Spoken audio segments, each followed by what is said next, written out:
The novel coronavirus is spreading rapidly across India after infecting more than 456,000 people and killing over 14,000 till now. The lockdown that followed the global health crisis has left India's economy in a battered state. The government is trying to ease restrictions to revive the economy, but the virus continues to create havoc across the country. Today, India reported its highest single-day surge in coronavirus cases. In the last 24 hours, the country recorded almost 16,000 new positive cases and 465 deaths. There has been a consistent surge in the number of new cases and deaths. In the previous week alone, the country witnessed more than 102,000 fresh COVID-19 cases and over 1,900 deaths. However, the number of cured and discharged patients continue to be higher than active cases. Yesterday, the government carried out more than 215,000 tests.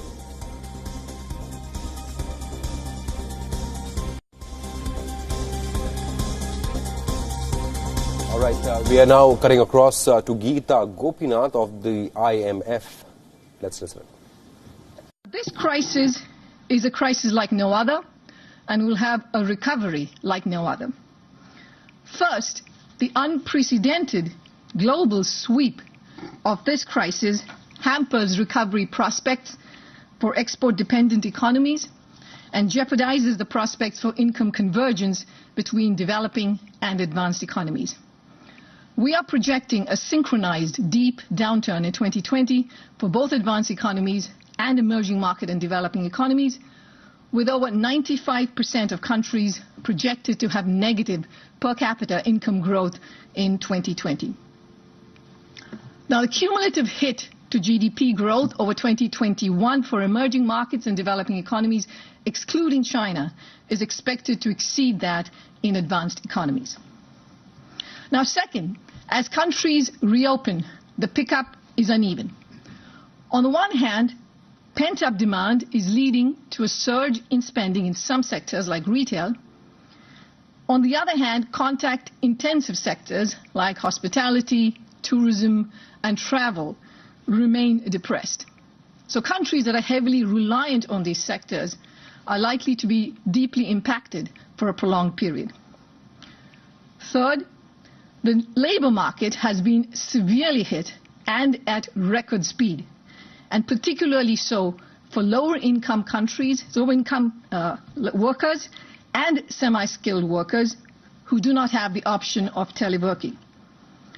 With activity in labor-intensive sectors like tourism and hospitality expected to remain subdued, a full recovery in the labor market may take a while, worsening income inequality and raising poverty. Now, on the positive side, the recovery is benefiting from exceptional policy support, particularly in advanced economies and to a lesser extent in emerging market and developing economies that are more fiscally constrained. Global fiscal support now stands at over $10 trillion, and monetary policy has eased dramatically. In many countries, these measures have succeeded in improving livelihoods and preventing large-scale bankruptcies, thus helping to reduce lasting scars and aiding a recovery. Now, this exceptional support, particularly by major central banks, has also driven a strong recovery in financial conditions, despite grim real outcomes. Equity prices have rebounded, credit spreads have narrowed, and portfolio flows to many emerging and developing economies have stabilized, alongside some currencies appreciating that were previously depreciating. So by preventing a financial crisis, policy support has helped avert worse real outcomes. At the same time, the disconnect between real and financial markets raises concerns of excessive risk-taking, and this is a significant vulnerability. So we are definitely not out of the woods. We have not escaped the great lockdown. Given this tremendous uncertainty, policymakers should remain vigilant and adapt policies as the situation evolves. Substantial joint support from fiscal and monetary policy will need to be continued, especially in countries where inflation is projected to stay low. At the same time, countries should ensure proper fiscal accounting and fiscal transparency and ensure that central bank independence is maintained. Now, a priority is to manage health risks as countries reopen. This requires continuing to build health capacity, widespread testing, tracing, isolation, and practicing safe distancing. These measures help contain the spread of the virus, reassure the public that new outbreaks can be dealt with in an orderly fashion, and minimize economic disruptions. The international community must further expand financial assistance and expertise to countries with weaker health capacity. Much more needs to be done to ensure adequate and affordable production and distribution of vaccines and treatments when they become available. Now, in countries where activities are being severely constrained by the health crisis, people directly impacted should receive income support through unemployment insurance and cash transfers, and impacted firms should also be supported through loans, credit guarantees, and grants. Now, to more effectively reach the unemployed in countries with large informal sector, the digital payment system should be expanded and complemented with in-kind support for food and medicine and other household staples, channeled through local governments and community organizations. In countries that have begun to reopen and where the recovery is underway, policy support will need to gradually shift towards encouraging a return to work and to facilitating a reallocation of workers from sectors that are shrinking to those that are growing. Now, this could take the form of spending on worker training and hiring subsidies that are targeted at workers that are at the greatest risk of becoming long-term unemployed. Now, supporting a recovery will also involve actions to repair balance sheets and address debt overhang. This will require strong insolvency frameworks and mechanisms for restructuring and disposing of distressed debt. Now, policy support should also gradually shift from being targeted to being more broad-based. Where fiscal space permits, countries should undertake green public investment to accelerate the recovery and support longer-term climate goals. To protect the most vulnerable in society, expanded social safety nets will have to remain in place for a long time.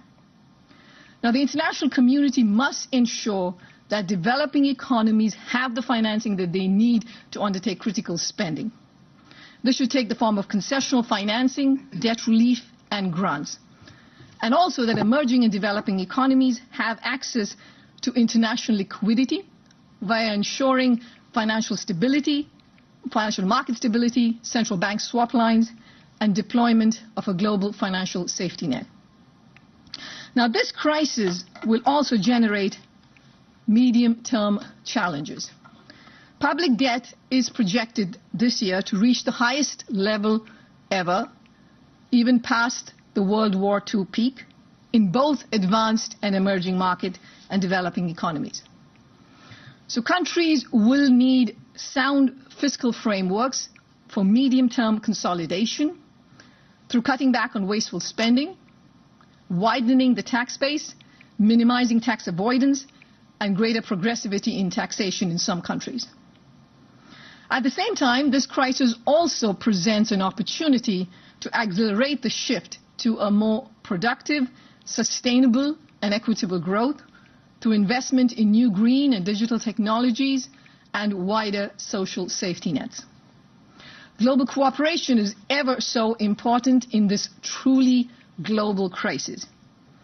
All efforts should be made to resolve trade and technology tensions, while improving the multilateral rules-based trading system. The IMF will continue to do all it can to ensure adequate international liquidity, provide emergency financing, support the G20 debt service suspension initiative, and provide advice and support to countries during this unprecedented crisis. Thank you. Thank you very much, Gita. We have a number of questions that have already come here. So let me start with the first question from the Daily Mail in the UK. The question is whether this is the sharpest recession since the Great Depression. This is an unprecedented crisis, and this is indeed the worst recession since the Great Depression. It was already the worst recession since the Great Depression in April, when we had projected growth for 2020 to be at -3%, but now at -4.9%. That is even more strongly true. And no country has been spared. Both emerging market, developing economies, advanced economies have all been very badly hit during this crisis. Thank you very much, Gita. Moving on to a next question here from Eric Martin at Bloomberg. The question is, the wheel highlights the disconnect between financial markets and economic fundamentals. Stock markets, in particular, are often several months ahead of the real economy. To what extent do you think the disconnect between financial markets and economic fundamentals may be explained by investors looking ahead on an economic rebound? This crisis has called for exceptional policy support, both from fiscal policy and monetary policy, and that has been delivered this time around. Central banks, especially major central banks in the world, have undertaken extraordinary steps to ensure smooth market functioning, keep interest rates low, provide liquidity.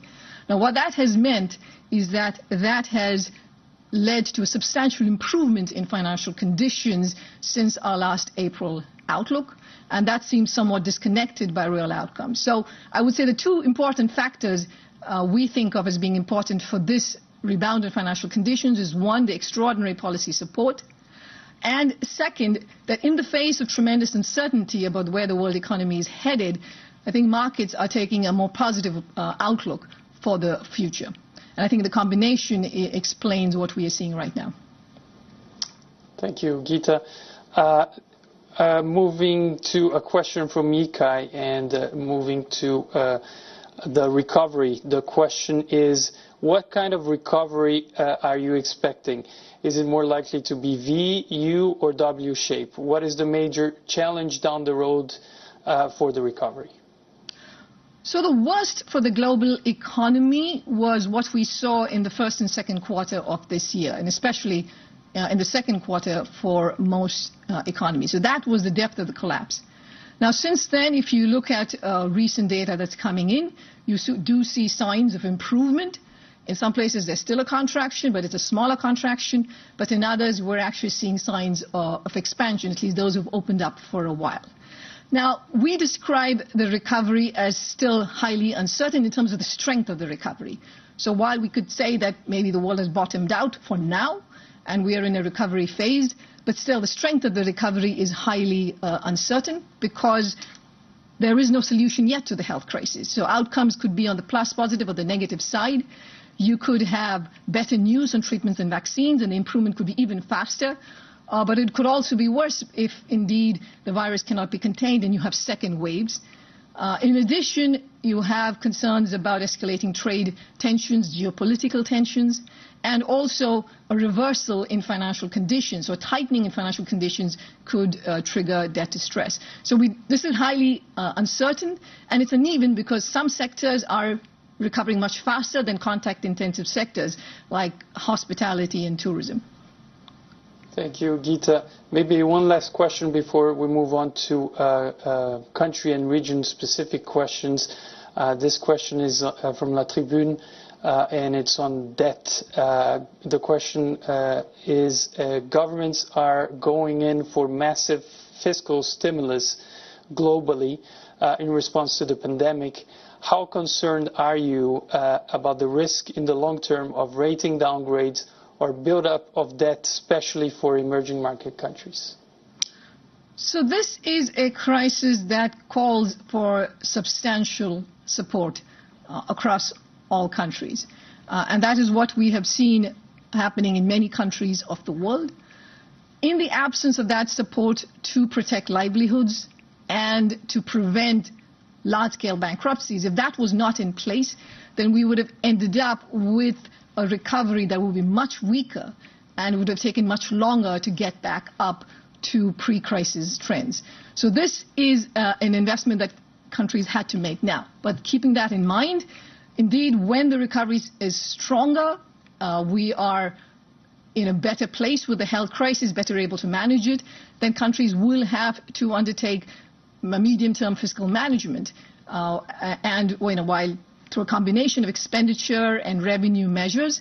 And as of now, countries should make sure that they are following best practices, that they're putting proper safeguards in place, making sure there's proper fiscal accounting and fiscal transparency. But as of now, the need of the hour is for this kind of policy support. Thank you, Gita. So moving on to some country-specific questions. Here's a question from Efe. Given that the cases are growing in the US and Latin America, could growth forecasts for both be downgraded in the near future? This is an important downside risk. Indeed. All right, that was Gita Gopinath of the International Monetary Fund. The IMF says the global recession will be even worse than what it predicted some days ago. Global economy would shrink by close to 5% in 2020. All major economies in the world will contract this year. Even Indian economy will contract by minus 4.5% in 2020.